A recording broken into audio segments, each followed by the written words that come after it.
Hey, speak for yourself, listeners. Before we start the show, I wanted to tell you about our brand new Fox Sports app and website, foxsports.com. Reimagined for the modern sports fan. Go ahead, download the new app now. You don't even have to pause this episode. Every day on the new app and website, you'll see the top stories in sports, plus a rich world of written content, videos, social media, and analytics to give you a 360-degree view of the most important stories of the day. Streaming live TV has never been so easy or elegant. Every Fox Sports game, including all pregame and postgame shows, are just one click away. For the extra invested fan, we also go deep with real-time wagering lines, trending prop bets, win probability, and key player projections. So download the new Fox Sports app or visit www.foxsports.com. Now, let's start the show. Welcome to Speak for Yourself, Marcellus Wiley, who's burdened with Emmanuel Acho today and all his future Grammy-nominated talk. Is that what's happening? I said I'm trying to get a Grammy, an Oscar, a Tony, an Emmy. I'm trying to get an EGOT before it's all said. By the time I'm your age, I got 16 years. Good luck with that. Thank you. You don't need any luck with having an ego because, good Lord, you just got a best-selling book. He wants it all. I love this dude for that. Let's get it started with big news in New Orleans, where multiple reports say Drew Brees will be back as the Saints starter in their huge matchup Sunday against the Chiefs. Sean Payton said earlier this week they weren't going to rush him back, but reports say they believe he is fully healthy. Brees missed the last 4 games with broken ribs and a punctured lung. But in his absence, the Saints were 3-1 with Taysom Hill as their starter. So, Acho, is it smart for the Saints to play Drew Brees? It's genius for the Saints to play Drew Brees because they don't have another choice, big dog. In the NFL, and you and I know this, and the fans, y'all watching, y'all will understand this, the only time you're fully healthy, first day of training camp. Like, let's be real, man. Like, the only time an NFL athlete is actually 100% healthy is the first day of training camp. So realistically, everybody's battling something right now. Now, I'm not gonna compare something to fractured ribs, a bruised, a punctured lung, whatever the case may be. I'm hard pressed to compare something to that. But I will say this: Drew Brees is going to be hurt, just like everybody on that roster is dealing with an issue. The other issue at hand, big dog, is that you got to play another game in 5 days. So if you don't play Drew Brees against the Chiefs, you're not going to play him 5 days later against the Vikings. And you're not going to get that much more healthy in about 120-odd hours. That's just not going to happen. So what do? You count the cost. And you say, you know what? Okay, Brees, you hurt. But everybody really kind of hurt right now. Let me count the cost to let me weigh the pros and the cons. Realistically speaking, you're not going to get significantly more hurt. Realistically speaking, we can't win this game with Taysom Hill. The only way we can win this game against the Chiefs is with Drew Brees. I've told you this yesterday. For y'all that missed it, I'll say it again. Patrick Mahomes and them Chiefs, he's 31-1. If you don't put up more than 28 points, that's what it comes down to. Taysom Hill, he averages 24 points with these Saints. Drew Brees, he averages 30 points with these Saints. So Sean Payton, he looked at his playbook, Marcellus, he went through all his game notes, and he said very simply, if I play Taysom Hill, we might as well not even play the game because we don't even have a shot to win the game if we go out there with Taysom Hill. With Drew Brees, at least we have a puncher's chance to win the game. I'm going to go out there with Drew Brees. Wise decision. To me, it's not a smart decision for some of the same reasons you said. If you only have a 5-day stretch between 2 games, why would you risk it and put him out there when you know he's already compromised? Think about that. That means your body is going to have to go out there and endure 60 minutes, not get the normal recovery, and you're already compromised in this situation, and go run it back right then. That's too much for Drew Brees. You made a good point about how we used to always walk to the first training camp practice in unison, like, hey, dog, this is it. This is as good as it's going to feel all this year. But there is a difference. There's a difference between being hurt and being injured. Now, that's real. Hey, that's real. Hey, the first practice hurts. All the practices hurt. Hitting somebody 6'6", 330 hurts all the time. But are you injured? Drew Brees is actually injured. 11 fractured ribs and a punctured lung, and you're saying, okay, you're fine now, you can play. Wait a minute. I'm fine to walk around. I'm fine to go out there and have a clean pocket. But am I fine if I get 4 sacks, if I get 9 hits, 12 hurries? Like, whatever can come in terms of the rigors of a game, is Drew Brees ready for that? And even if he is ready for that, he passes this game with flying colors, win or loss. What about Drew Brees in the next game when you have to face the Vikings in 5 days? Acho, too much, too fast for this team to go out there and think the sky's going to fall, the bottom's going to fall out if we go with Taysom Hill. Taysom Hill is averaging 3.3 offensive touchdowns a game. The same as Drew Brees. Maybe not the same in points because other people chip in. But the point is, at the quarterback position, you were getting high-level production from Taysom Hill. Obviously, the hiccup against the Philadelphia Eagles scares you, but I would buy myself some time with my injured quarterback. The issue at hand, Marcellus, is I think you're looking at this like one might play checkers as opposed to playing chess. Marcellus, when you're playing chess, and you know your boy played a little chess back in the day. Did you? Were you good? I did. I was nice. I was nice. You know, you were the King's Gambit? You ain't even seen the Queen Gambit, huh? You ain't no chess player over here lying. Back when I used to play chess, you got to calculate the moves ahead. You have to figure out, okay, if I'm gonna get them in a checkmate, what do I do now? How do I ordain these moves here and now to make sure I can calculate the moves in advance? That's what Sean Payton is doing. Sean Payton is saying this, okay, I got to figure out how to get this first round bye, Sal. I have to. Only one team gets a bye this year. Good luck. What can I do now? Week 14, 15, week 16, 17. What can I do to ensure that in 3 weeks, in 4 weeks, I'm taken care of? Sean Payton remembers the Minnesota Miracle. Sean Payton remembers the missed PI call. Sean Payton remembers an overtime loss, right? All of which occurred in the playoffs. So he's like, how can I give my team the best chance going forward? Realistically speaking, this game isn't just one game. This game means everything, and who gives you that chance? Let's look at the difference between Taysom Hill and Drew Brees. Pull up that full screen if we can. Who that? 14 starts on the left for Drew Brees, 4 starts on the right for Taysom Hill. Marcellus, how do they have the same amount of giveaways? Drew Brees, 14 starts, 5 giveaways. Taysom Hill, 4 starts, 5 giveaways. Marcellus, how have they been sacked the same amount of times? Drew Brees in 14 starts, 13 sacks the last 14. Taysom Hill, 13 sacks in his last 4 starts. Again, I'm looking at the last 14 starts for Drew Brees and the last 4 starts for Taysom Hill. The last 14 for Drew Brees, 37 passing plus rushing touchdowns. Taysom Hill, 8. I'm saying, Sal, Sean Payton knows best. Sean Payton knows this team inside and out. Sean Payton realizes if we go out there with Taysom, what's the point? Sean Payton realizes, hey, the Green Bay Packers still got to play the Titans, and they still got to play the Bears. In the event the Packers lose to these Titans, which is realistically, it's likely. It's not very likely, but it's likely. We got to make sure if they lose to these Titans, at least we got a chance to jump for that 1 seed, and we have a chance to get that bye. So what's the point of getting the bye? What's the point of getting the 1 seed and you ain't got no tread left on your tires? Because they ran Drew Brees to the ground. He's like, hey, I can't even breathe, but we the 1 seed. Like, what is the point of that? It's amazing that in this world, most of us live in our imagination. I'm going to say it again. In this world, most people live in their imagination. You know why? Because it's hard to live in the reality. What's the reality? Most of us have not traveled the entire world. We haven't touched every place. But through media and through communications, we think we know more than we do. This is a situation where I think Sean Payton is going to go into it thinking he knows more than he does. What football player do you know, especially upper echelon, elite, Drew Brees level, is going to walk up to their coach when coach says, how you feeling? I'm fine. I'm good. You know how we do it? It's pull the string. I'm good. I'm good. And then you go home to the wife. You're like, yo, I don't know about this week. I don't know about this week. She's talking about you can't even sleep and you're going to go play a football game? And I think that's a compromised position to put this team in.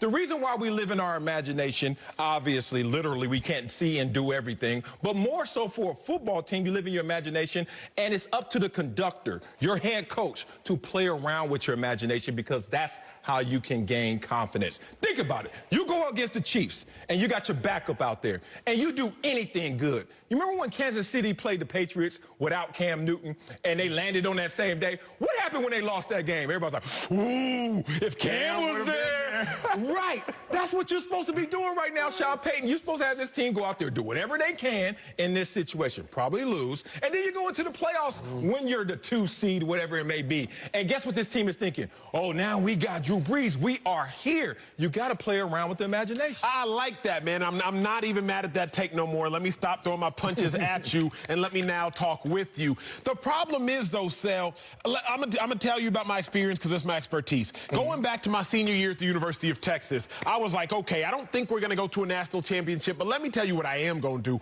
I'm going to play every snap as hard as I can, study as hard as I can. Oh, this is the first year you're going to do that? as I can. It was. Oh. It was the first year that I said, I'm going to do everything as hard as I can. And what did I do at the end of the season? At the end of the season, I looked up. I think we only went 8-5, but you know what I said?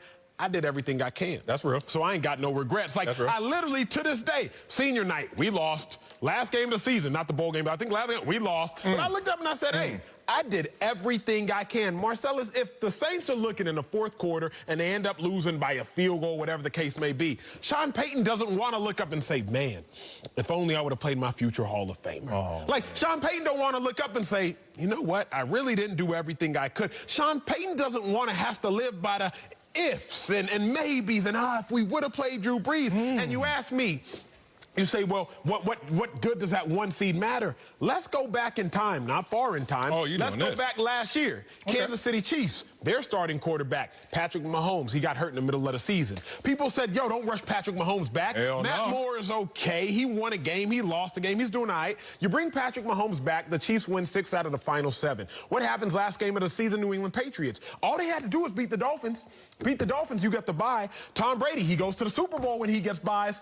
But they lost to the Dolphins. They don't get the bye. Patriots end up being the 3 seed. Chiefs end up being the 2 seed. Ravens lose. Chiefs have home field throughout the playoffs. Chiefs win the Super Bowl. Now, we can sit here and pick that apart. Well, come on, Acho, if this, if that. But if you don't bring Patrick Mahomes back, maybe the Patriots lose, they still get the bye because you don't bring Patrick Mahomes back. All of a sudden, Tom Brady back in another Super Bowl instead of those Chiefs. Again, a lot of hypothetical situations I played out, but that's what Sean Payton is doing. He's calculating the cost and saying, yo, I got to play through all these scenarios. I got to play chess. I can't play checkers anymore. Playing checkers got me knocked out in the playoffs the last 3 years. I'm trying to win it all. Yeah, but the problem is this is a team that can travel well.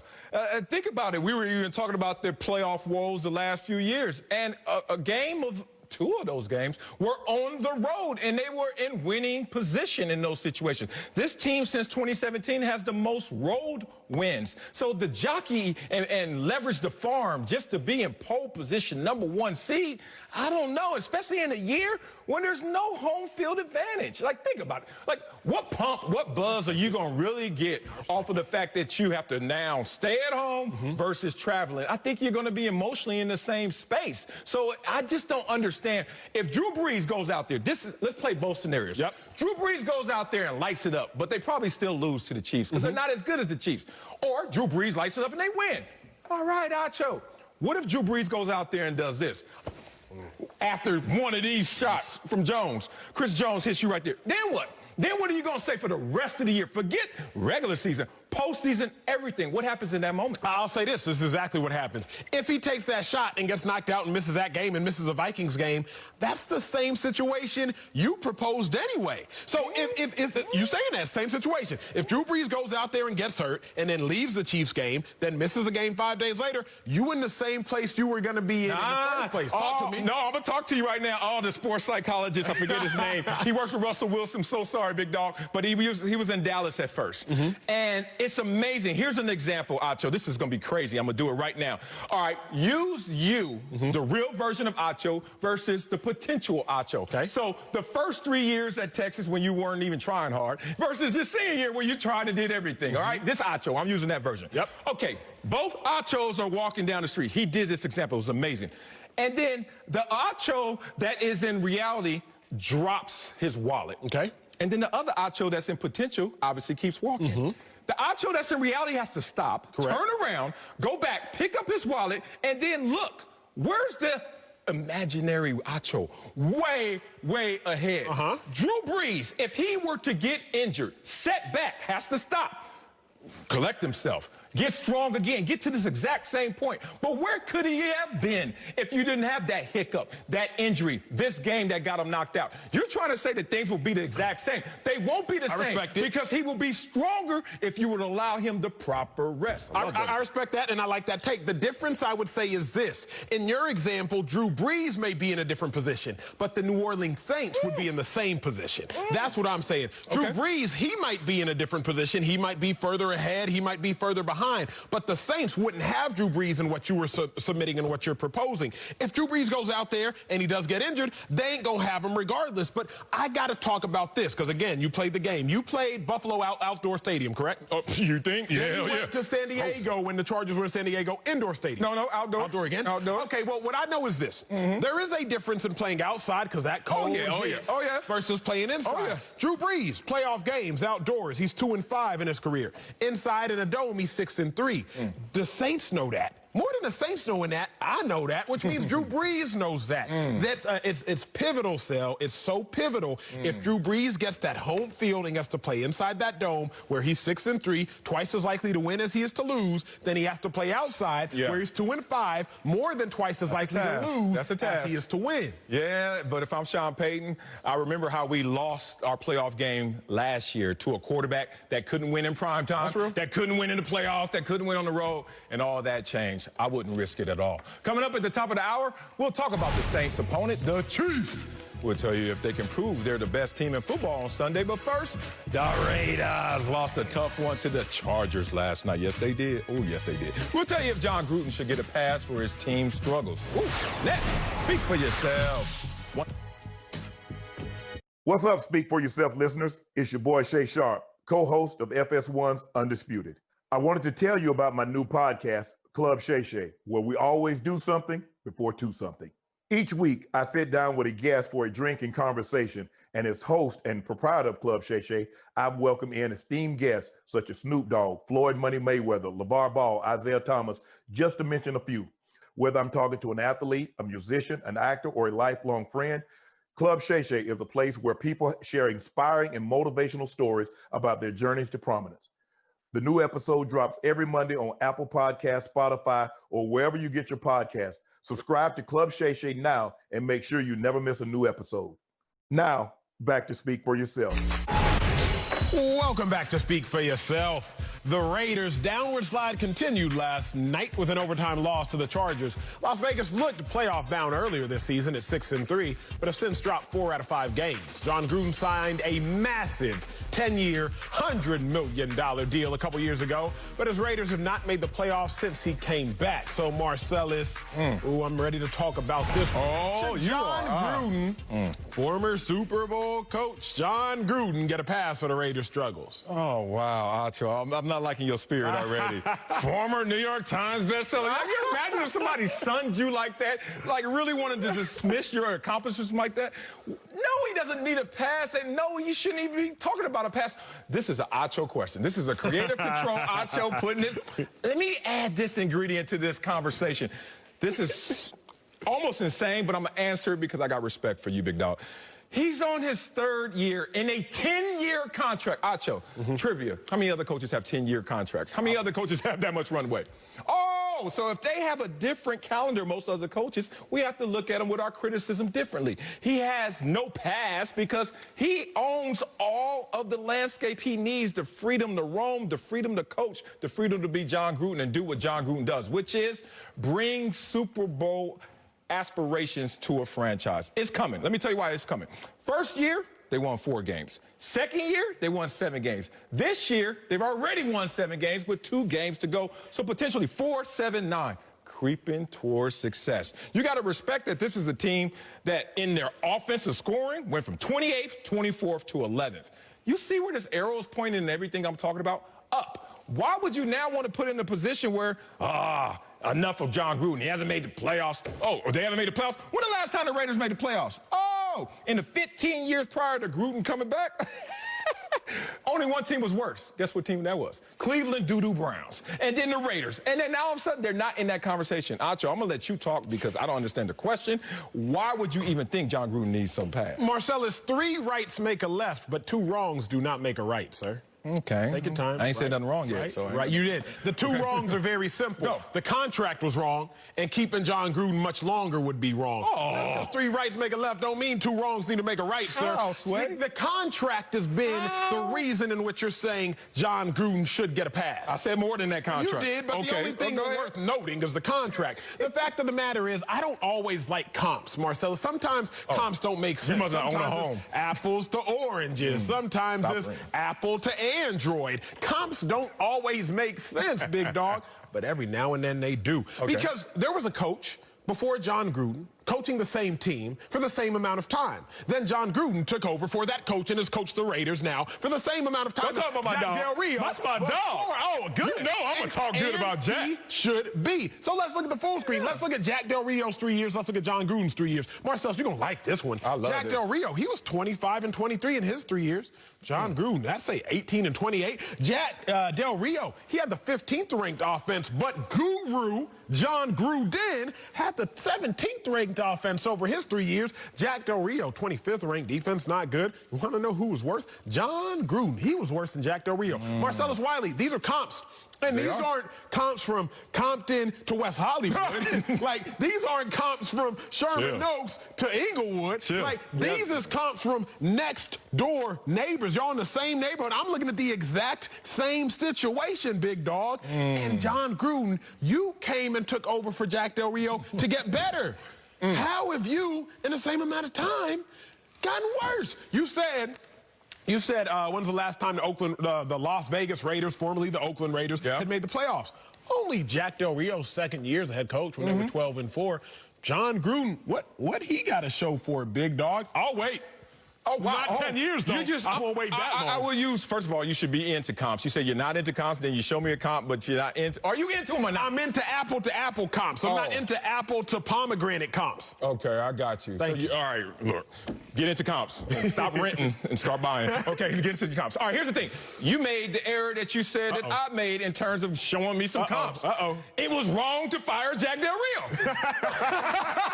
I said that at the time.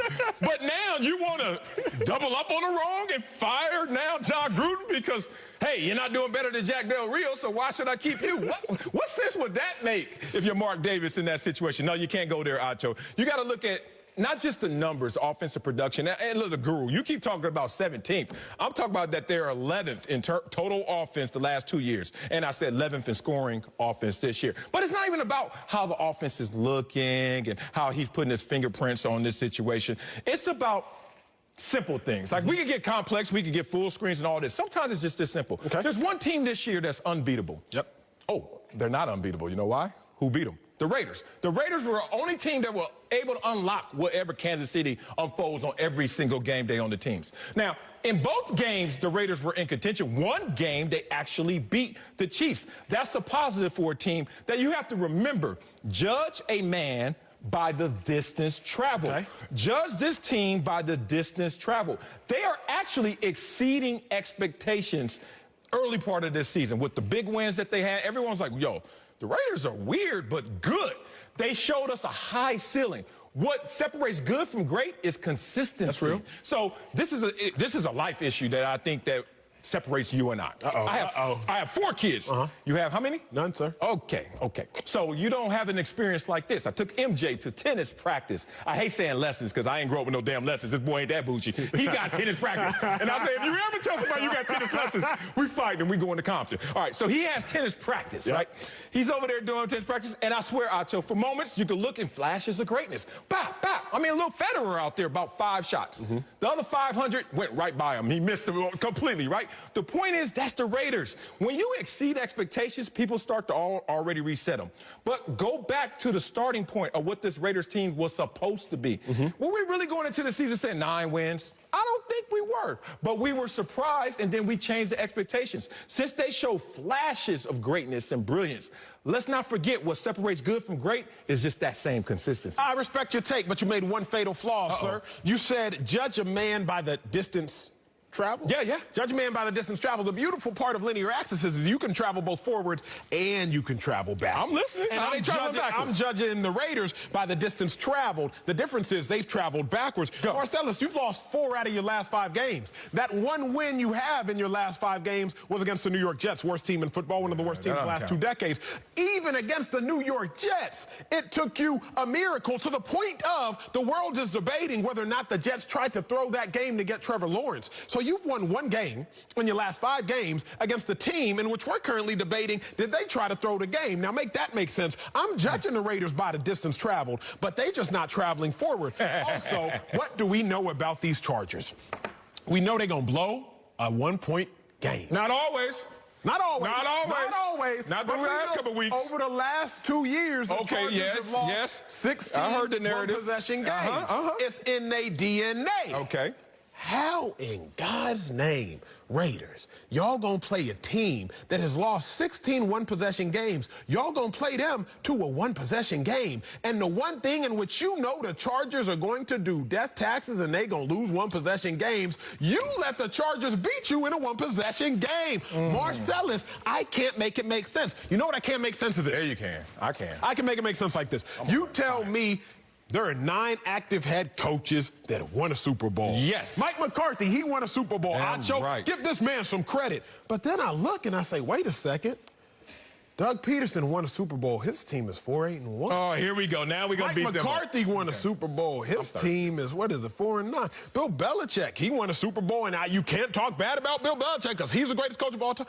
But his team is We got to fire him right now, huh? Acho style. Jon Gruden won the Super Bowl. His team is 7-7. Oh, my God, Sal. You giving a whole bunch of coaches passes for winning Super Bowls, but I'm just trying to see, like, man, what has Jon Gruden done lately, Marcellus? Last 9 years, Jon Gruden has 2 playoff appearances and no wins. You have to make it make sense. Hold on. Since 2002, we talked about it. They only made the playoffs once under Jack Del Rio. He shouldn't have been fired. He was. Now we're in a situation you're going to do it again? Why? It makes no sense. Acho, you beat me upside the head with Baker Mayfield talk in a positive way because of where he is, because of the organization, because of the lows and the lowly times. And that makes me grade Baker Mayfield on the curve.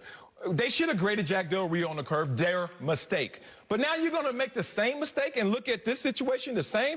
This is a slow-bake operation. The Raiders have been futile for a long time. When I played, the Raiders were a machine. Rich Gannon and the boys, they were coming at you. It's been a long time since then.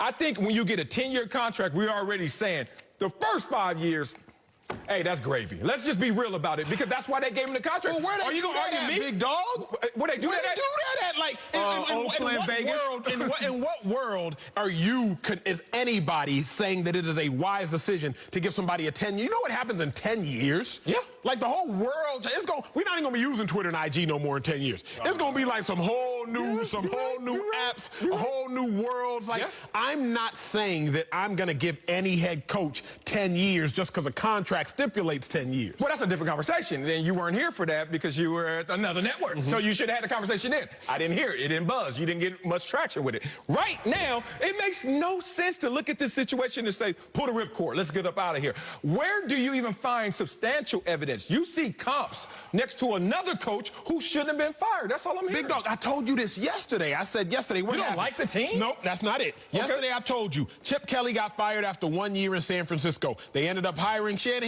Shanahan takes him to the Super Bowl. Steve Wilkes got fired 1 year after Arizona. They end up hiring Cliff Kingsbury. Cliff Kingsbury and them look pretty good.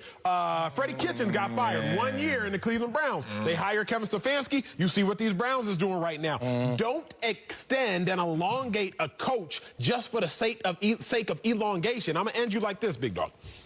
Baker Mayfield, the reason I'm so hype on Baker is simple. You like him? No, it's not even that. He went to my arch rival. Not even that. Not even that. Okay. Baker Mayfield's Browns haven't won 11 games since 1994. Baker Mayfield is on pace to win 11 games, first time for the Browns since 1994. Baker Mayfield, in the history of the Browns, second highest passer rating all time. If Jon Gruden were doing things that were historically positive, I'd be like, you know what, do your thing. He is not? He's not even better When the last than time they had 9 wins? Once. 3 years ago. Yes, once. He's not better than the coach they just fired. Once in the last 20 years, you've done it. So if I don't do it again, then I'm fireable? I just don't see that logic. I don't see that as a threshold. But the other thing you're banking on is you keep saying 9 wins as though that's gospel. But be real. If you've lost 4 out of 5, you know what I'm not betting on them doing? Beating the Miami Dolphins, one of the best coach teams in football. I'm not banking on them doing that. Mariota came in. You're using a lot based on Jack Del Rio, who you already have stated shouldn't have been gone. And then we're basing it on a game you've talked about where they're using their backup quarterback. Marcus Mariota looked good in his backup duty, but he's not their starter. A lot of things have changed. They have a future. All you need from a head coach is make sure you have the proper resources and that you can apply them with this team going forward. I have that type of confidence in Jon Gruden. Sound like I'm the only one at the table with that. Coming up, the Eagles and Cowboys are trying to stay in the playoff race this weekend. We'll tell you which team is giving us more confidence. Next, speak for yourself. I know where Acho's going. I know it. Welcome back to Speak for Yourself. Let's head to the NFC East, where the Eagles and Cowboys are at the bottom in the division, but are still alive in the playoff picture. Jalen Hurts would try to win his second straight game on the road against the Cardinals, while the Cowboys host the 49ers after getting a blowout win last week. So, Acho Mania, are you more confident in the Eagles or Cowboys this weekend? Easiest question you've asked me all day and will ask me all day, sir. More confident in the Philadelphia Eagles. Man, damn, can you once Look, change up? I could bore you with my bias. Or your same take on the Philadelphia Or I could Eagles. speak with some truth. And I'm going to keep speaking truth until I can get it through that thick skin. Look, Marcellus. What? Look, the Eagles' body of work, it speaks volumes. It Oh, it speaks does. louder. It speaks louder than I can even on this set. And I'm talking about their body of work in December, which is where we are now. I'm talking about their body of work from week 14 on, which is where we are now. 2017, Eagles were 3-1. From week 14 on. But you can say, okay, Acho, come on, that was 2017. You're right. You know I'm going to say it. Not bad. All not right, bad. good. You're hearing me. 2018. Okay.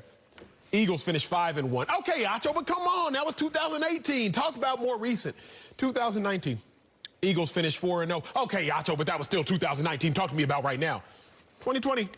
Jalen Hurts. Biggest upset of the season, given the circumstances. Backup quarterback beats a team that's won 9 straight. Hottest team in the NFC, arguably the hottest team in football. So 2020 looks a whole lot like 2017, looks a whole lot like 2018, looks a whole lot like 2019, and now we in its own terms of 2020. You want me to bet against the Eagles that do this, that have done this, that's in the DNA of the team, of the head coach, of management, etc.? You want to tell me, come on, Acho, they're playing a backup quarterback. Oh, that's cool.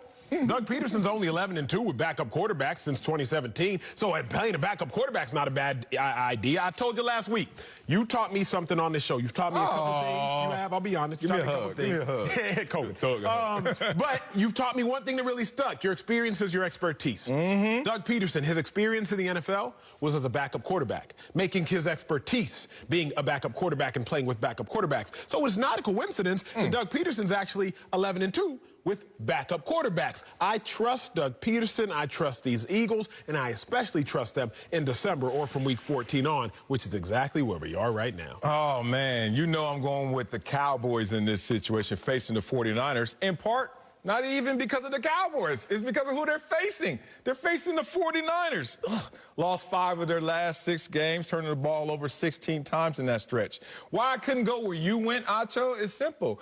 I don't know what Jalen Hurts is going to do for a repeat performance, and I know that Arizona, when they play well, they play well. That's a good team. Versus when the Cowboys facing the 49ers are going to do. They done. They know it's a wrap, so Cowboys going to have a little easier task. Plus, the Cowboys, are they coming off the biggest win of the season? 30-7. Wait a minute. The Cowboys. Chill. Who they play? Who are they? Forget who they play. The other team, like, who we lose to? The Cowboys? 30-7. That's real. For real. That's real. But their previous 3 wins have been by a combined 7 points. Then you go out there and you win a big game in blowout fashion, beating Cincinnati by 23. It just looks like as a whole, the Cowboys in a more whole place than the Eagles, and more importantly, who they're facing. I wouldn't want to face the Cardinals over the 49ers. When I look at it, I look at it like this. The Eagles right now, let's talk track. You love track and field. Let's talk about it. Let's go on the track. In track and field, you know sometimes at the anchor or the last leg running this relay race, you know they got the juice. The question of whether they will win or not is, have they stayed? Have their teammates given them the baton close enough? Yep. So at the very end, they can catch the opponents. Now, the Eagles, the question really we should be having is, will they make the playoffs? The question we should be having is, will they win this game? Because we know the Eagles' last leg, that fourth quarter of the season, those last 4 games, we know they turn it on. I mean, their record, Marcellus, is tied with the Chiefs. What you mean? Get your hand off your head. Their record is tied with the Chiefs since 2017.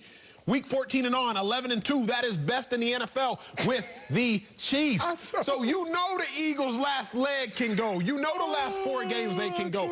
I'm not really debating are they going to beat the Cardinals. I trust they're going to beat the Cardinals. You can see really? the Eagles You do? there from week 14 and on. I trust that they're going to beat the Cardinals. The only question I'm really debating is, will they make the playoffs? But are they going to win on Sunday? That's not a debate. Oh, man. So you trust that they're going to win because of the calendar. Like, Is it December? It's winning time. Come on, Eagles, let's go around. And you know what's so bad about your example of how can you have a bad track and field example when we both love track and field? When I go to the track and I see the Philadelphia Eagles in lane 5 and it's December, I'm like, oh.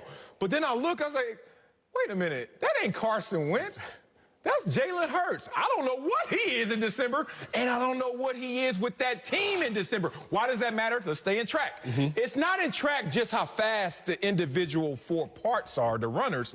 It's the relay exchange. So much time is lost in that transition, right? That's real. What the hell are the Eagles in December with Jalen Hurts? I'm waiting for you. Here's what I need you to trust. Here's what I need you to trust. I got because trust. you again, if y'all don't like track, I apologize. But who did you run for? LA Jets. Great, LA Jets. I would assume that's like a renowned organization. Not the. Yeah. Great. Okay. It's a renowned organization. So what you know is this: regardless of who they have at that anchor leg, whoever the coach chose to put at anchor leg, he a dude. He was a dude. No matter who was back there. It didn't matter who was back there. Okay. It's like when I go to track meets now in college and I'm watching like LSU women, for example. It don't really matter who the anchor is. I just know whoever the coach chose to put there is going to be a dude or a dudette. Okay. So what I'm saying is that how far Title IX is gone with dudettes now? Dudes and dudettes, they both do that. Okay. So what I'm saying is this. Doug Peterson is really who I'm trusting in the fourth quarter. In the fourth quarter of the season. It's not so much Nick Foles, because we didn't really know what Nick Foles was going to do in 2017 or 2018. It's not so much Carson Wentz, because we didn't really know how Carson Wentz was going to end 2019. He started off 5-7. He finished 9-7. It's not so much Jalen Hurts, because we don't know what Jalen Hurts is going to do. Who I trust, Marcellus, is like you was talking about them LA Jets. It didn't matter who was going to be in the anchor leg, who was going to finish the race. You knew whoever the coach chose to put back there was going to finish the race. Whoever Doug Peterson chooses to put back there is going to finish the race in the land of the season. Now I know why you super single for real. What's up? You got trust issues. Because you think I don't hear them? Lord. The whole season I hear Carson Wentz's issues are his coach and Doug Peterson in the play calling and what's going on. And you will break it down. You got full screens. Remember when you used to jog to that big old board over there and I told point of play out? Doug Peterson, what are you doing here? But now you trust him. Why you trust him so much right now? I'll tell you, you tell me. Yeah, you better whisper it too. You liar. Get out of this one, you liar. Look, let me tell you. Oh, you know you liar. You said look first. Let me tell you. Can you shut up, Marcellus, and let me speak? I'm listening, but I don't know. Doug Peterson last week, Jalen Hurts only threw the ball 30 times. I had to do some analytics because here's what I do know. I don't like moving and living my life by emotions. The heart is deceitful above all things. I don't like living my life by emotions. I like to live my life by logic, big dog. So I said, okay, Acho, don't just blindly trust Doug Peterson. This isn't a Netflix show. This isn't Love is Blind. Don't just blindly trust Doug Peterson. Let him show you first. Jalen Hurts only threw the ball 30 times. Carson Wentz in his 13 or 12 full starts, he threw the ball more than that 10 times. So Doug Peterson said, with this backup quarterback, let me adjust my game plan. Miles Sanders, first time in his career, over 100 yards, 2 rushing touchdowns. Doug Peterson said, with this backup quarterback, let me not put as much pressure and as much stress on my quarterback, because the less pressure and stress I put on my quarterback, when I have a running back who's second in the NFL in yards per carry, is smarter for this team. I'm not blindly trusting Doug Peterson. My love is not blind. I have looked and I understood, oh, he's changing his ways, then I can change my trust. Okay, here's the thing. My grandma, rest in peace, Grandma Blackie said, the truth is simple and lies are complex. Was that a simple answer or was that a complex answer? I did some analytics, y'all. You know why you had to do the analytics? You up here lying, big dog. You don't trust this guy. You can find reasons why he's trustworthy, but that doesn't mean you trust him. I'm looking at the situation. This is a simple one, Acho. Truth is simple. Eagles have lost 4 of 5. They lost 4 in a row and then won 1 game. You trust that more over a team that has won 2 of the last 4, which are the Cowboys? Think about it, Acho. Which team is hotter right now is the simple question. The Cowboys or the Eagles? You know it's the Cowboys. Who's playing the worst opponent? The Cowboys. Where can you come up with an answer that justifies what you're saying about the Eagles when the Cowboys are the hotter team playing the colder team?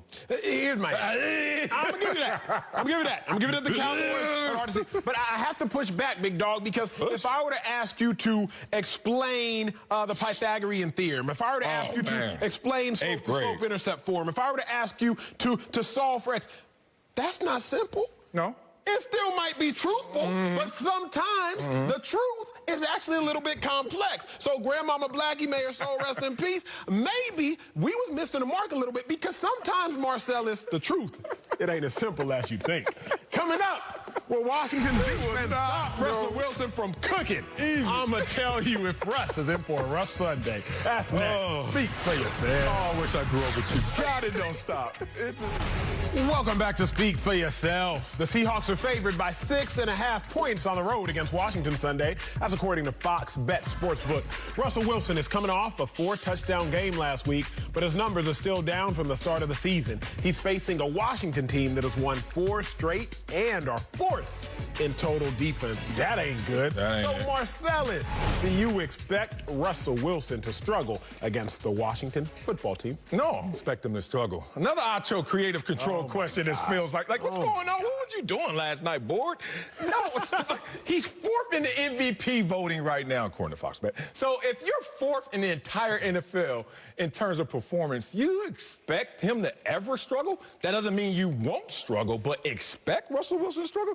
Hell no. He may not win the MVP this year. He may not even get a vote again. But guess what? He ain't going to struggle. You got to look at this team in totality. And I've been running with a narrative of how he starts off hot but ends up lukewarm in terms of his own individual performance. What's interesting about him is almost an optical illusion because they don't win the same at the latter part of the season as they do in the early parts of the season. But Russell Wilson kind of stays the same. I'm looking at right now, September, a 101 passer rating. December, January, 101 passer rating. Only thing different is he has won 8 more games in September than he has in December. That's the only thing I see right there. Other than that, nothing. But what do I see on the defensive side of the ball? You think they're still sorry on defense, the Seahawks? I think a lot of people are running with that narrative. But if you look at this full screen right now, they are different. First 9 weeks, look how sorry they were on the left. 30th, last. That's not good.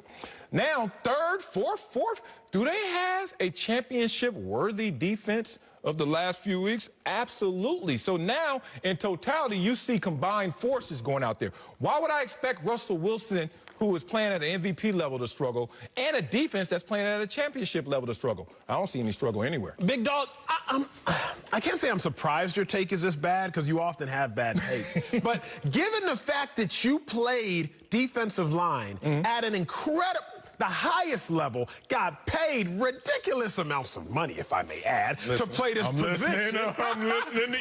The ego. Since you play defensive line, I'm so surprised that you're overlooking one of the most important aspects of the game, the defensive line. Yeah. When has Russell Wilson struggled this year? I'll tell you when. Rhetorical question. I knew it. Seahawks lost to the Bills. Wilson got sacked 5 times. Seahawks lost to the Giants. Wilson got sacked 5 times. Seahawks lost to the Rams. Wilson got sacked 6 times. So what is the key to getting to Russell Wilson? The magic number, ladies and gentlemen, 14 pressures. And Russell Wilson's losses this year, that's real. The Cardinals, the Bills, the Rams, they get, on average, you got 14 pressures at minimum to get to Russell Wilson. Then I look at these Giants. Then I look at this Giants team, 4 players with 5+ sacks. Ugh. Ryan Kerrigan, first-round pick. Chase Young, first-round pick. Montez Sweat, first-round pick. Oh, my God. I look at Washington. They had 18 pressures, 4 sacks last week versus San Francisco. Marcellus, the problem is this.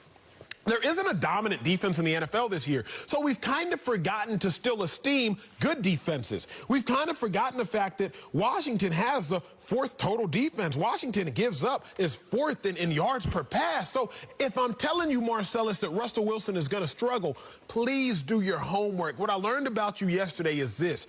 You hover on the surface. Yeah, I like that. And sometimes you forget to go beneath the surface and find where the true answers lie. Well, let's bring in somebody who knows how to go beneath the surface and do a little bit of homework. Look like it. Fox. Watch when y'all see him. He been under something lately. So, LeVar with the new fresh cut. Turn, LeVar. Hey, you gotta let him know. Let him My dog got a fresh fade. Midlife crisis, I guess. So, LeVar. Last of the Mohicans, baby. Don't mess with me. I come up in that joint, hit you with an arrow, pal. Do you expect Russell Wilson to struggle against Washington this weekend? Oh, God. I do expect them to struggle this weekend, and for the very reasons that you gave. Listen, I'm a movie buff, and some of you guys may remember this movie, and you'll be able to go with me on this. The Predator. Now, they called that picture right down there on the screen with Chase Young. They call him the young predator, okay? If you go to the Danny Glover one, not the Arnold Schwarzenegger one, not the original, but the next one with King Louie and all of them. At the end of the movie, Danny Glover defeats one predator, one. So if Russell Wilson gets up out of that pocket to see his throwing lanes and be able to deliver the ball, why they call him Dangerous Russ, he's elusive, knows when to run, know when to slide. The problem with this game is that shoulder beam that the Predator had, that zoom, right? When Danny Glover won that fight against that one Predator, like 10 more appeared, right? And then you started seeing all of these scopes hitting Danny Glover, and he's like, which one is next? The problem here is Russell Wilson is going to figure out very quickly that Montez Sweat is the same type of predator that Chase Young is. That Mr. Payne and Mr. Allen are a much stronger, more physical version, but long, strong, and can run version of the guys on the outside. You are 100% right, Acho. This defensive front is figuring it out. There is no coincidence that they knocked off an undefeated team and won the game last week against San Francisco. They are dominating up front, maybe right now emerging as the most dominant front in the game right now. Oh, my God. You got one's a homer in the middle. And then, I'm not a homer. I'm not really? a homer. You're not a homer? I'm very well documented as being one of the biggest critics of this team. So if I give credit, it's because credit is due. You know you're lying when somebody say I'm well documented. You might be right. I'm around you enough to know your documents. Well documented. I'm around you so often, I just haven't seen those documents. Hey, you don't see a Washington joint on my coat. That's real. Because they ain't got a football name. Nobody know what to call them, so there ain't nobody going to be repping them right now. I don't have a logo on this helmet. LeVar, all right, I won't call you a homer because that triggers you, I guess. But for you to go out there being a former great player yourself at the NFL and collegiate level, like a household name, top player at the collegiate level, and certainly a great player at the pro level, when did we see a guy have 5.5 sacks and all of a sudden start saying, oh, look out, here he comes? Or another guy who has 7 sacks. Look, you can't do. What are you going to do to stop him? Montez Sweat and Chase Young, good for y'all. But when I had 5.5 sacks, 7 sacks, they were talking about, hey, Wiley, come here. I'm going to have to take some of that money back if you keep that up. I mean, that was cut-worthy for me. But now that's what's coming at Russell Wilson. Will y'all stop with this hysteria? Is this a cross-examination? I'm just saying. To the jury, we would like to ask you, LeVar. When does this happen? And I want you to look at the jury in the eyes and tell them what the truth is. Listen, 5 sacks out of early, they're young. They're not. Hold on, now we're moving the goalposts. Welcome to society right now. We're talking about one game that's going to happen on one day, and you're going to bring out birth certificates. What the hell does a birth certificate have to do with production? I'm not talking about what they're going to be. I'm not talking about what they're going to be. I'm not going to talk about what they're going to be. I'm talking about what they are right now. Russell Wilson's not going to say, hey, you just hit me. How old are you? Like, that doesn't matter. So don't bring that into this conversation. What matters is, what have you done? What matters is the Washington football team is not a winning football team. Yeah, they won, 4 straight? Yeah, they balling right now, but balling at what level? A losing record pace? Oh, you're exceeding that now. Hey, this season finishes, you may be 9-7, but right now you're 6-7. And y'all sitting up here saying Russell Wilson, who's an MVP candidate, on a team that is going to go to the playoffs, should be scared of this team or may struggle against this team? I don't see any of that. Sal, I'm just glad. Honestly, here's the thing. I'm just glad that you aren't as lazy as your takes. Because if you were as lazy as your takes, you would be, outside right now talking about, hey, Acho, can you throw me a quarter? Like, I'm just so glad you aren't as lazy as your takes. Sal, Washington has won 4 straight. The 2 losses they had before that were by 3 points and 3 points. The 1 loss they had before that was by 1 point. So Washington has won 4 straight, and they last 3 losses by a combined 7 points, or in total, 1 touchdown plus an extra point. Loss? Is that still a loss? Do your real homework. He did this. He called his producer. He said, hey, Heller, what's Washington's record?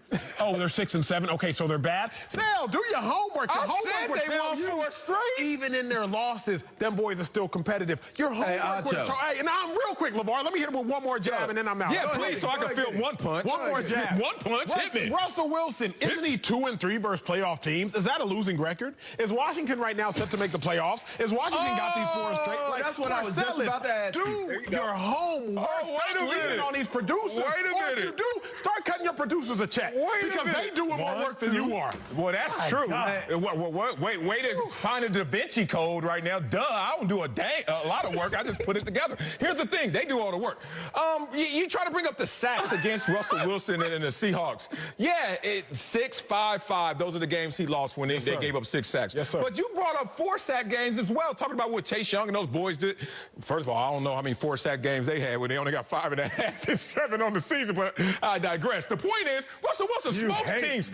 I am hating because they're young and I know they're beasts. They're beasts. Okay. I do not want this to be confused. But the point is, I'm putting something on this one. It's Christmas time. It's holiday season. I'm willing to wager, Acho, whatever you're willing to lose in this moment, that Russell Wilson won't struggle. I'm listening. What you want? Are Russell Wilson struggling or the Seahawks will lose? No, the question. Define struggle. Hey, put I need somebody to witness the word struggle, and now you don't know what it means. Because if Russell Wilson has 3 touchdowns and 2 picks, you're going to be like, he ain't struggling. That ain't a struggle. He had 3 touchdowns. That is struggling. What you mean that is struggling?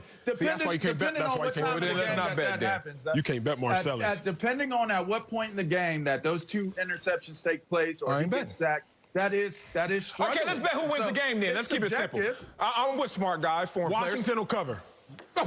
Washington will cover. Washington will cover. I said who wins the they game. will cover. Football former player style. Bet comes on after this. I'm a betting man. Washington will cover. See, you want to do that straight up stuff. See, look, we're going to talk to the audience real quick. This is how Marcellus will get you. When you're in the locker room in the NFL, if a team is playing your alma mater, they got to bet you. And they don't even let you bet the spread. So say Penn State's playing Texas. LeVar going to walk up to me, even if Texas is like 2-10 that year. LeVar going to come up and be like, we got to bet it straight up and hope that he can sucker you into betting straight up. Sal, you ain't finna sucker me into betting. I'm sorry, I'm a straight up guy who wants to bet straight up because I don't even know what the odds are in this game, let alone going to Vegas to bet it. Support your network. My dog. Support. How you don't know the odds when the next show after this is Fox Bet? Support your network. Can we go to break? Can we go to break? Let me give you a quick reason as to why this is a bad bet, though, Acho. What's up, dog? Is we're talking the defensive side of the ball versus the offensive side of the ball for the Seahawks. Yeah. There was a significant injury that took place last week. That's true. I don't know that I do believe that Dwayne Haskins has the ability to be the quarterback of the future, but today, right now, I still think he has a lot to learn. That defense for Seahawks is playing better. So we're basing this discussion off of one side of the ball and one side only at this moment, which is not a fair readout of what this game is going to be. It could be the Washington football team's offense that loses this game for the Washington football team. So I do not think moving the field goal post on this segment is legit for your argument point on what's going on. It is, but it's not. You used the whole we time don't went from these young guys are beasts, kind of, to let's bet the game's a spread. Kind of. Then now they're on their backup quarterback who may lose the game for them. Like, stop wiggling, y'all. It won't be a struggle this year. He will struggle against this defense. We're gonna make this bet off the air. Coming up, the Chiefs are the hottest team in the NFL, and I'm gonna tell you why they can prove it when they play Sunday against the Saints. That's next. Speak. The check's in the mail. You're watching Speak for Yourself. Marcel Swally, Emmanuel Acho, Friday Magic in the air. Let's head to Kansas City. And the defending champs, the Chiefs, are on the road Sunday in a huge matchup against the Saints. KC is the hottest team in the league right now with an 8-game winning streak. They have 12 wins this season, but only 3 have come against teams that are currently in the playoffs. Now they're facing the Saints team that has won 9 out of 10 and has Drew Brees back at quarterback. LeVar is back with us, but Acho, can the Chiefs prove they're still the best team in football this Sunday? The Chiefs can confirm that they're the best team in football. They've already proven they're the best team in football. I came out on a limb week 2 of the season, and I told the world Chiefs will go undefeated this season. I said the Chiefs will beat everybody on their schedule. Well, I was kind of right. I was kind of wrong. It looks like they're only going to have 1 loss on the season, but they will beat everybody on their schedule because they avenged that loss after losing to the Raiders. They ended up beating the Raiders. So the Chiefs have already proven, Marcellus, that they are the best team in football, and they will do it again. When I think about this Chiefs team, I'm not so concerned with will they be the best team in football this year, but they're doing some historical type of things. 22 wins is that, with 1 loss over their last 23 games, if I am not mistaken. The Chiefs, they dominated early on. What they do, they beat the Ravens by 14 points week 3. You know, the Ravens that were mad this year, led by a quarterback who had 1 goal to win a Super Bowl. Then, what else they do? They beat the Buffalo Bills. You know, the Buffalo Bills with one of the best coaches in football and a top 5 quarterback in Josh Allen. Then what they do? They beat the sexiest team in football, Tampa Bay Buccaneers, with 4 Hall of Famers on the offensive side of their football, plus an offensive-minded guru in Bruce Arians. Marcellus, every time the Chiefs have gone up against another team, they have beat that team. So, to be the best, you got to beat the best. I think the Saints are the best in the NFC. The Chiefs have proven they are the best in the AFC. They can absolutely and will absolutely prove they're the best team in football Sunday. No, I'm going to be definitive. No, they can't prove it this Sunday because this is not Super Bowl Sunday. And I don't care about what their record looks like and what they'll end up being this year. We know that they're going to have a stellar record and probably keep the #1 seed in the AFC. But all that said, what did 14-2 give Baltimore last year? Just looking at records. So records is not going to tell me a ton. This is a talented team. We already know that's going to be in the thick of things, but prove that you're the best team? I don't know. The Buffalo Bills are pretty hot right now. Not the same team that you faced earlier in this season. Who knows how it's going to play out? So I don't like the timing of this question. No, they're not going to prove anything this week. They're going against an injured Drew Brees, who hasn't played in a few weeks, who's going to come back with his compromised ribs and lung injury. And he's going to be without Michael Thomas in this same game. So I don't know how you beat the #2 seed in the NFC, not even the #1 seed, Green Bay, the #2 seed team, and then you prove that you're the best in the entire NFL. At least play the #1 seed and then beat them, and you say, look, we wiped out our conference, wiped out their conference, then you have an argument. But right now, beating up on a hobbled team that is not even the best team in their conference, nah, you're not proving much this week. Yeah, I tend to say no as well. I mean, you look at the matchup, I agree. It has to come on Super Bowl Sunday, even though this is one of the hotter teams with New Orleans that they're playing against. I still tend to look at it as we know what to expect from Kansas City at this point, but they have still shown, even in wins, that they are a vulnerable team. Yes. And they can be had in some moments. I mean, they almost got clipped by Miami last week. So when I look at what they can prove that they're holding steady and they're gearing up to prove that they're the best team in football come playoff time and come Super Bowl Sunday. But when you're as good as Kansas City has proven to be and you're a returning Super Bowl champ, you don't get door prizes for having a good regular season record. Fellas, I apologize to inform y'all that we have to do shows prior to Super Bowl Sunday.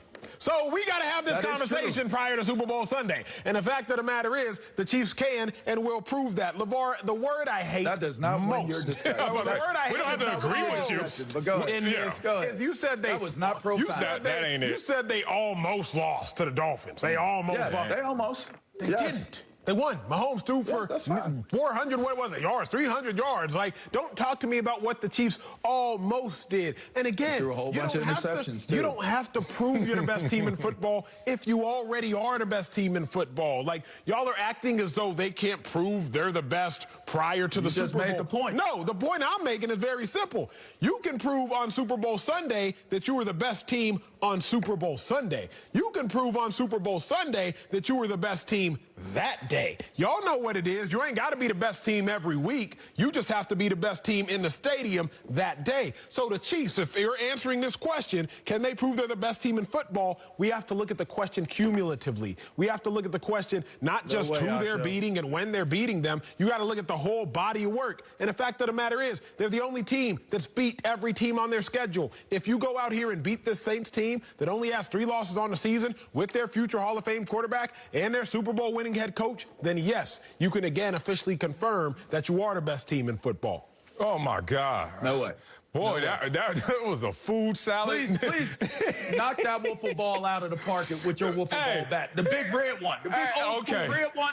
Knock it out of the park, please, Marcellus. What's up? Check this out, homeboy. Go ahead, get it. We have to answer the question, but we don't have to agree with your answer in the question. I think that's what you're really perturbed about. You're not mad at it. We answered. We just didn't answer it to your liking. A lot of that is happening in today's world, right?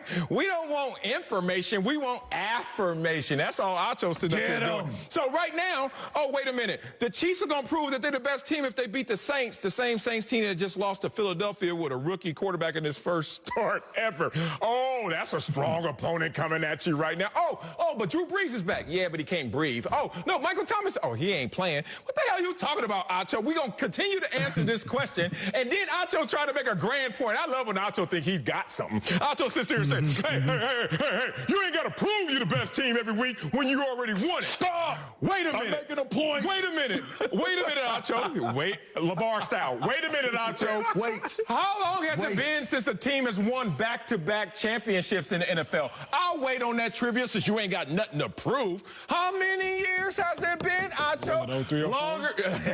You wasn't even in junior high school the last time that thing happened, 2004, 2005, New England Patriots. So the point is, you're going to have to prove this when it matters most. I don't know what grade you're going to get on the test, Acho, until you take the damn test. But this ain't the week where we're talking about them taking that test. Hey, that dude, let me go ahead and put the nail in the coffin on this one. not in the We're coffin. talking about the body of work, and you have to be the best on that day in the Super Bowl, and da-da-da. He cooking. So are you telling me that the best team in the National Football League, when the New England Patriots, undefeated, took on the New York Giants and lost? So you're trying to tell me the best team from that year was New England Patriots, not the New York Giants? The New York Giants are Super Bowl champions. Is that the argument? The New York Giants were Super Bowl champions. You're not. Acho don't want to go down there. The New York Giants. Because let me tell you something. It's dark, If you say anything but you're right, if you say anything differently, then now we got to get on the phone with Larry Zonka. God rest his soul. To Coach Shula. You got to get on the phone with the greats of the greats that hold the record of never being beat and winning a championship because they finished the job. So you can't talk to me about them being undefeated in the regular season or beating everybody. Their body of work, they beat everyone leading up to that. They lost in the game that truly mattered. So, therefore, they were not the best team in the National Football League that year. LeVar, Go ahead and pick that mic. Your Pick that mic up off Zoom the ground. connection is tired of your tape. That's why it's so Go choppy. ahead. Go Zoom ahead. connection. Nah, I command you to freeze. Pick that mic up off the Freeze ground. connection. I command you. Freeze. Look, man, I'm so mad. He caught. He said, look first. Look is my crutch word. Some people say okay. Some people say I just stutter. Look is my crutch word. I just stutter. He sniffs too. He doesn't sniff. I'm so mad at y'all's takes, big dogs. Fellas, number one, let me undermine your take, LeVar. Just because you win on that day doesn't necessarily make you the best. It means you won on that You day. had to get there. Means you won on that How day. many Super Bowls you played? If we're none. How many you played? Are we doing Marcellus? that? I don't How many see- you played? That's the show. I'm out.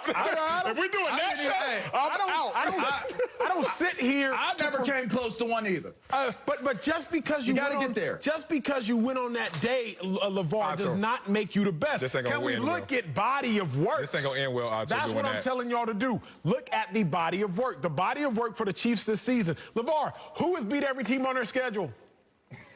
Only the What Chiefs. does it matter if you lose in the Only Super the Bowl? Chiefs. Yeah, you may not even play the team you're going to play in the Super Bowl. So during the regular all season. y'all are saying is What does that matter? All y'all are saying is What does that matter, This Acho? conversation is completely irrelevant until the Super Bowl. No. That's the only argument is, no, we can't tell until the Super Bowl. No, we're saying that they can't prove it this week. And guess what? The world won't end. They have another week. They have another week. And then they have the playoffs where it doesn't matter what your record is. Everyone's 0-0 when you start the playoffs. Bro. That's all we're saying, the reality. No, the reality is, and LeVar, you like track 2 and track They were is so down simple. 10 and 24 in the playoffs last year. It's so but they ain't got simple. nothing to prove. Okay. Just because Usain Bolt lost a race didn't mean he was no longer the fastest man in the world. He lost a race. You can still lose a game and be the best team. You weren't the best If that he day. went You can still undefeated, be the best If team. hold on, Acho. Hold on, Acho. Lord.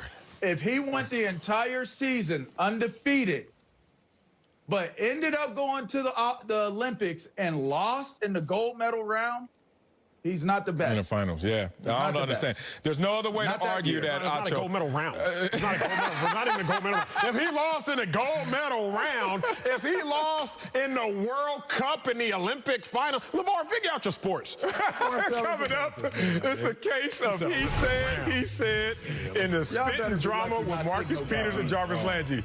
We'll tell you whose side we're on next. If he Y'all might lost get in the into it. MMA World Championship final.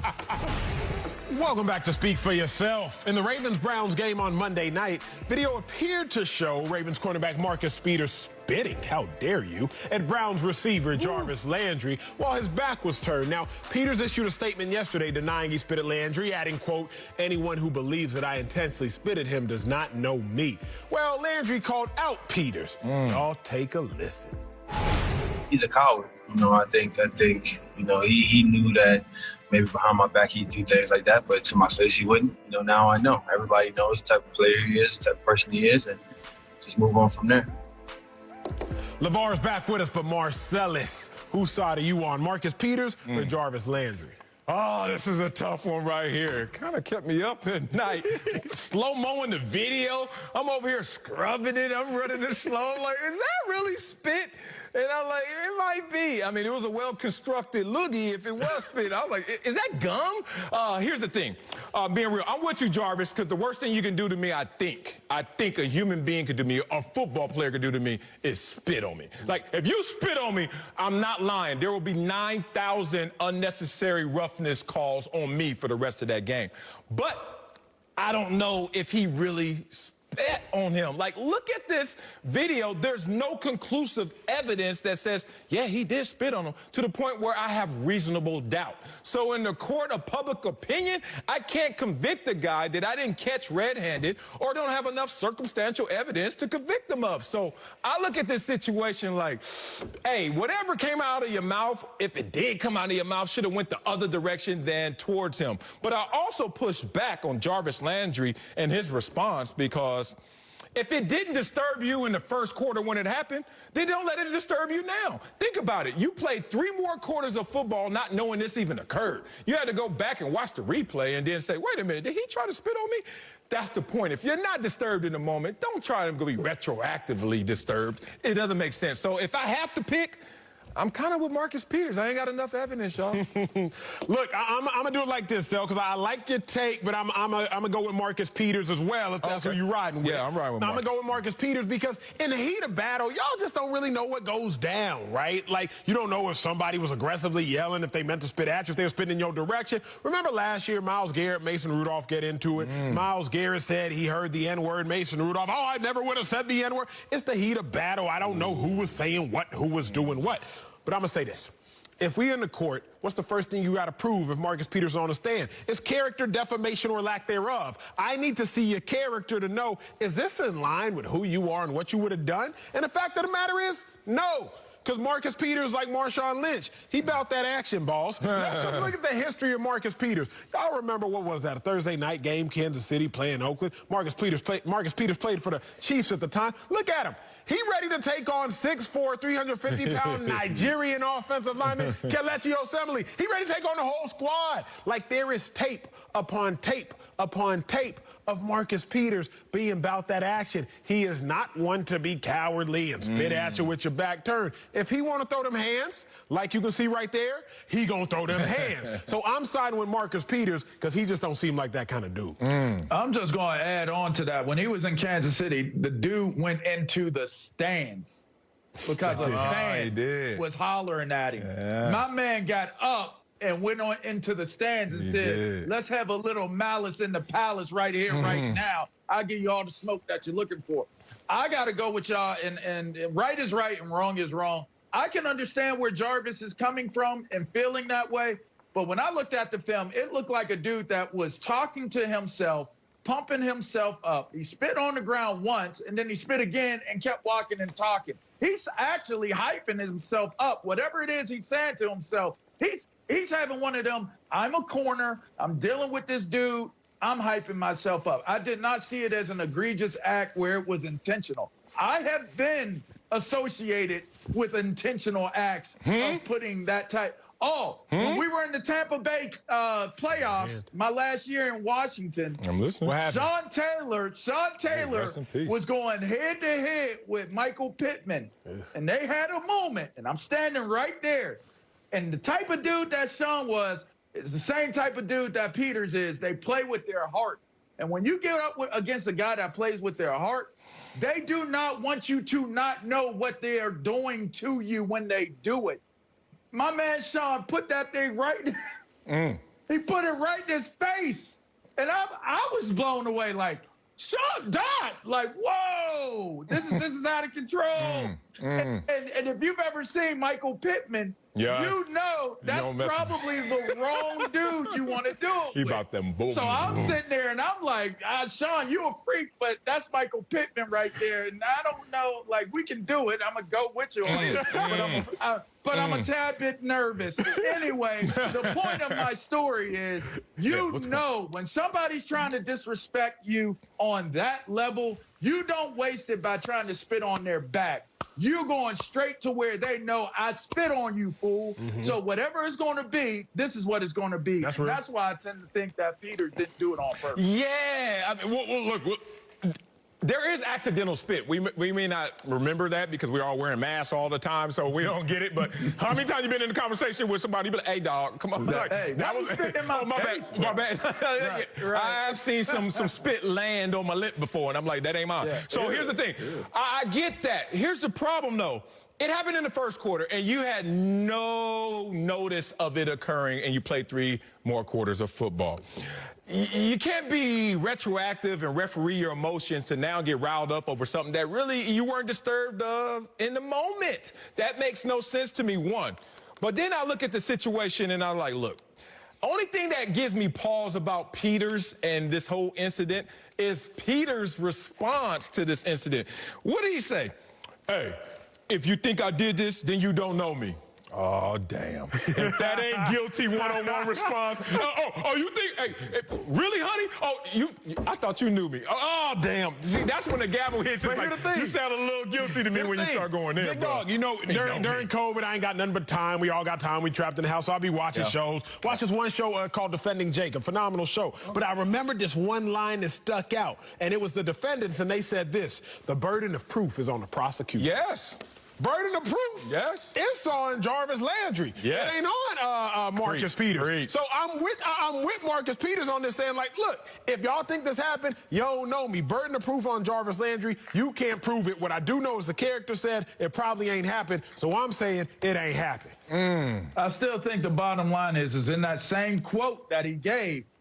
He said, if you from where I'm from, you know how we handle things. That's why I don't like that. What you mean? That's real. I want you to know. I know. Look, listen. I know you from the original hood spot of hood spots, but some of us come from them same type of places that just ain't Compton. All right. So the bottom line is, my homies that I know from back in the day, if you know me from where we from and how we handle things, and this is how we handle them, I'm taking that at face value. Wait, why don't you? Because to me, you got reputation on the line. Your rep is on the line. Sal, why don't you like that? Because I feel like y'all about to go somewhere. Yeah, we are. Because you know what?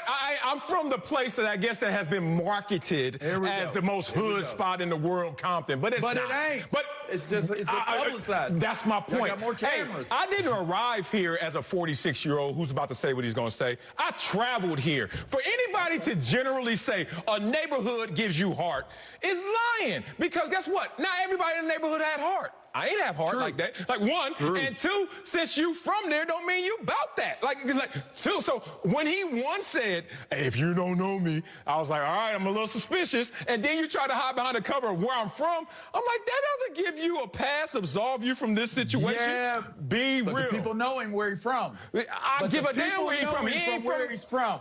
I don't know where he's from. You act like somebody from Oakland has never spit on somebody. I don't get that doesn't absolve you. I'm not acting like anything. So all that's the thing. I'm saying is social media is real. So if you saying where I'm from, there's going to be people from where he's from that's sitting there like, nah, bro, you was walking around with glasses and tape on the side.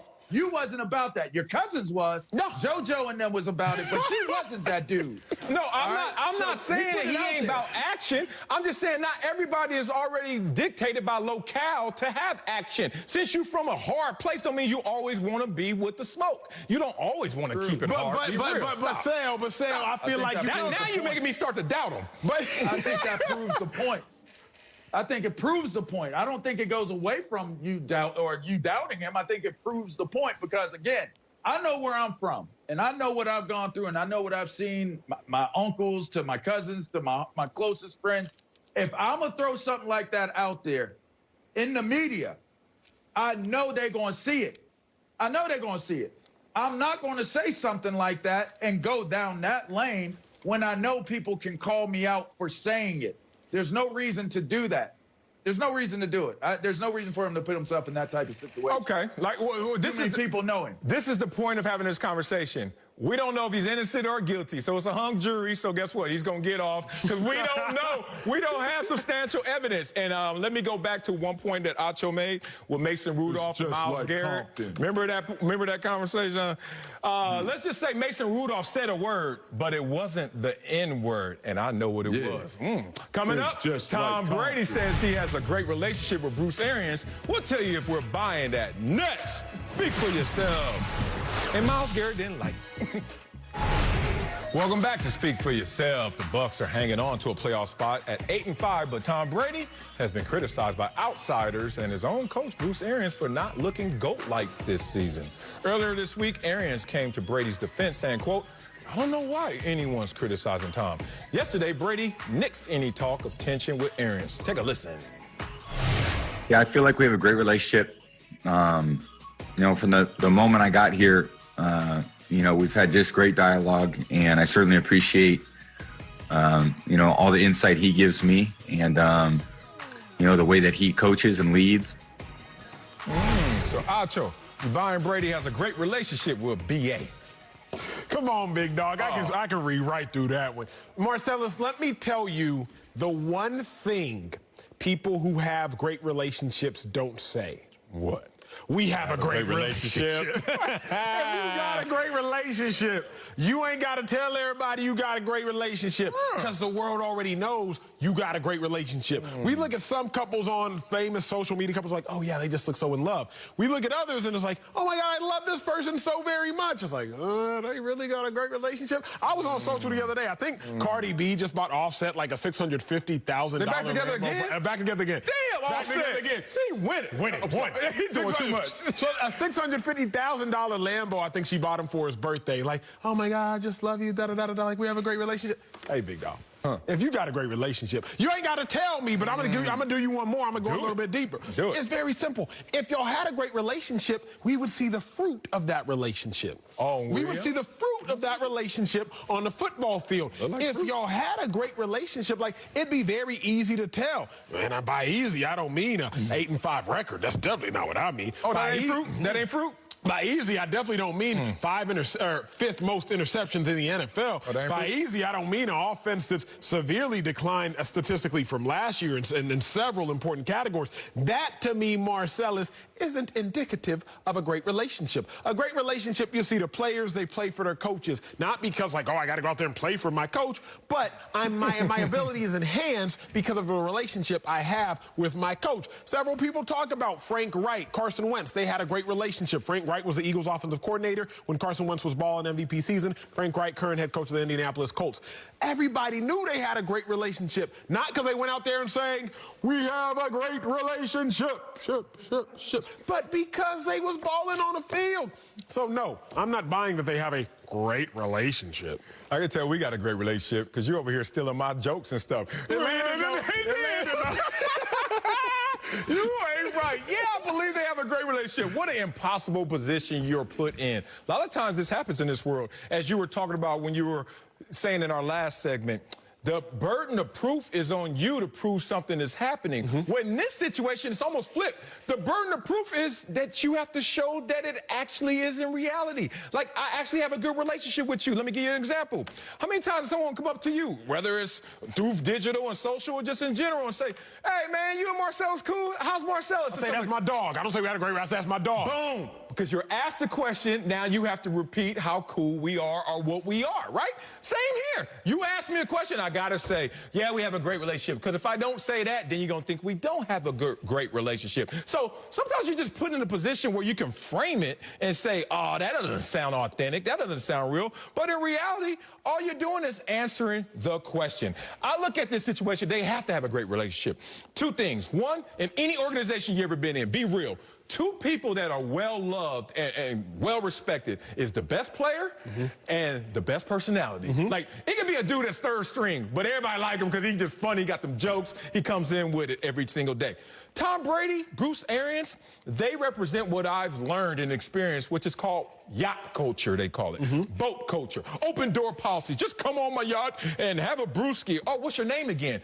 That's how it is. So when you talk about somebody who's uberly successful, like Tom Brady, 6-time Super Bowl champion, 3-time MVP, 14-time Pro Bowler, most passing touchdowns in NFL history, and he lands on your team, I think he likes you because he had options. So he chose you because he likes you more. Now, he goes to this situation. You actually are doing better at your job, Bruce Arians, because I'm doing well at my job. And Tom Brady, there are more wins this year than all of last year already when we still have games to play.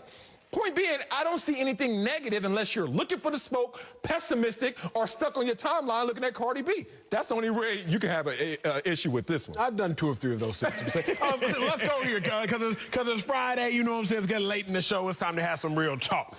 You've been here before. You was that dude. You proclaim you've been in them streets. You've probably also been on these carpets, okay? You've probably been on red carpets with a significant other at a time. You've been at the time. Yeah. You've been to award shows. You've been to galas with people you were dating at the time. At the time, I hated that too, because it was bad timing. I was like, we ain't that cool to be going on the red carpet. But you've been there. Your boy been on a couple carpets in previous relationships, and people would read into himself because when the lights are on, when you were magnified in a relationship, people can really start to discern the relationship and the quality of that. If you at this gala and you're not really checking for the lady you came there with, it's like, oh, they don't really rock together that hard. You walk into the carpet, she go left, you go right. It's like, damn, they don't really rock together that hard. Because when the lights come on in those prime moments, you want to see how the couples interact. That's what I do.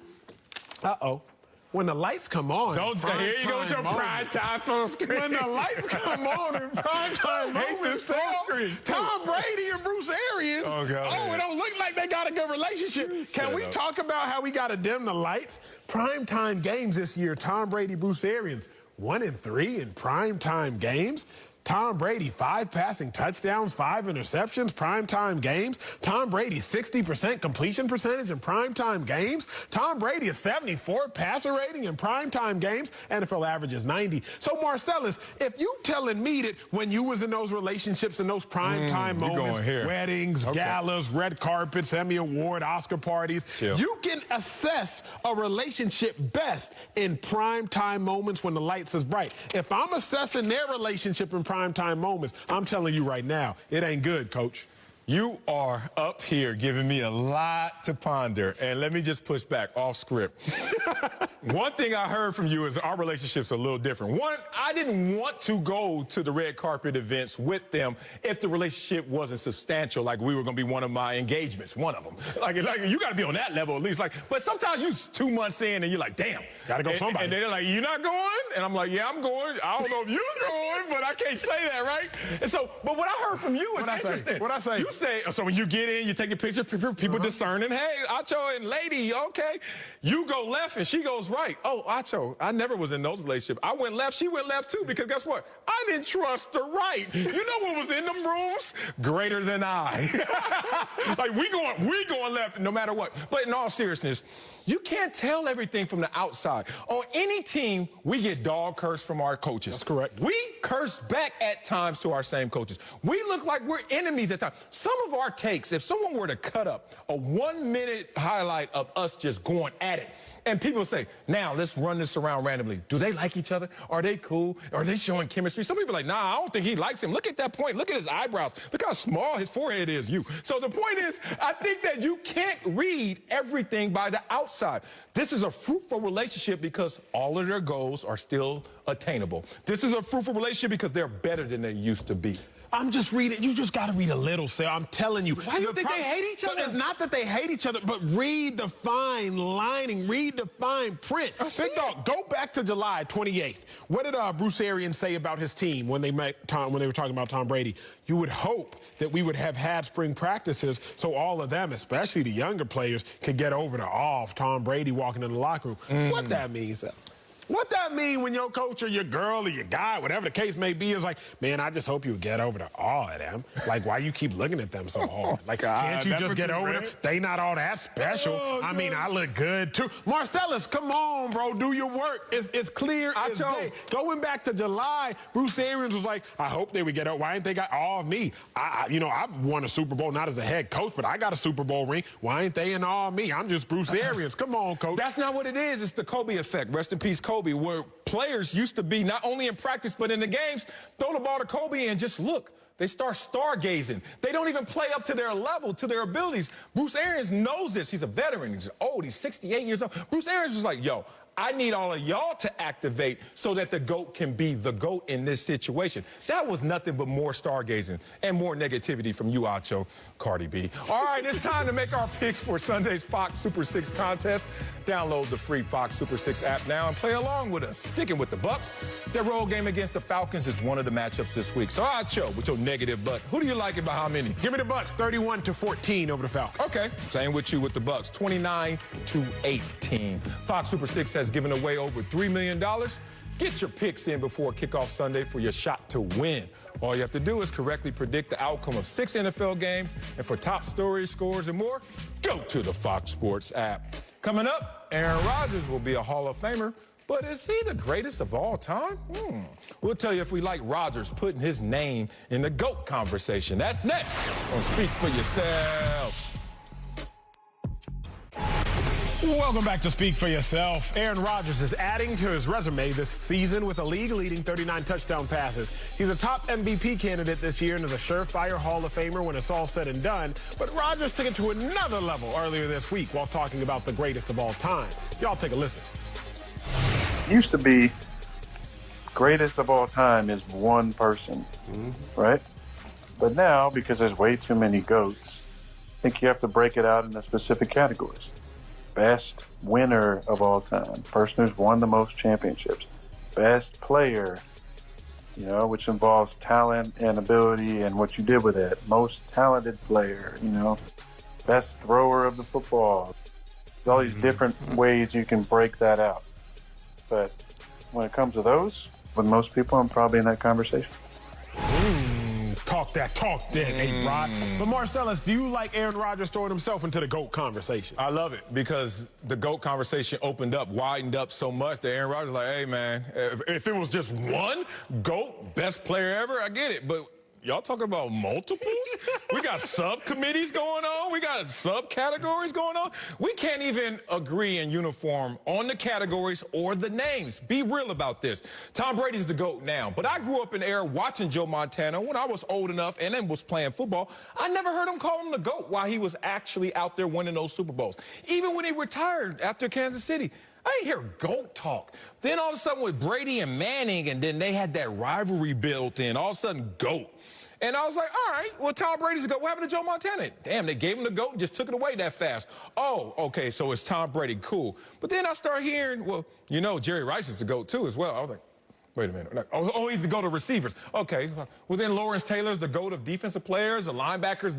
Wait a minute. Where's Deion Sanders? He's the best pure corner. The hell are y'all talking about? So the point is, if we can't even come to an understanding of the names or the categories, Aaron Rodgers is right. If we just talking top echelon and those are GOATs, then throw my name in the hat. I love what Aaron Rodgers is saying, and I've been there firsthand because sometimes you have to remind people of your accomplishments. I was sitting in this chair just 3 weeks ago or so, and Marcellus had the audacity to look me in my eye, in my chest, in my heart.